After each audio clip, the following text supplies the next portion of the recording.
மாத்திரை விற்கிறாங்க. கஞ்சா, மாத்திரை. அசரா கற்கையா இருந்தாரு.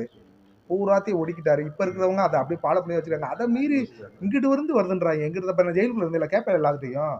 எங்க இருந்து ஆந்திரா பக்கம், ஒடிசா பக்கம் இருந்து கஞ்சா வருது. இங்க தேனி மலையெல்லாம் இப்ப கிடையாது கஞ்சா. ஆமா இவங்க சாமி அதான் சொல்றேன் 1,40,000 போலீஸ் என்ன வேலை பார்க்க முடியும்? 10 கோடி பேர் இருக்காங்க. எவன் திருடுறான், எவன் கொள்ளையடிக்கிறான், எவன் கஞ்சா கடத்துறான்னு எதுனாலும் நம்ம லைனு கீன்னு போனாதானே சாமி முடியும் அவங்களால. அவங்களும் என்ன மனிதர்கள் தானே. அப்புறம் அப்படி கையை கட்டி கை உடைஞ்சு இப்படி சோறு தின்ன முடியாம இருக்கணும். கால் உடைஞ்சு இழுத்துக்கிட்டு திரியிற சொல்லுங்க.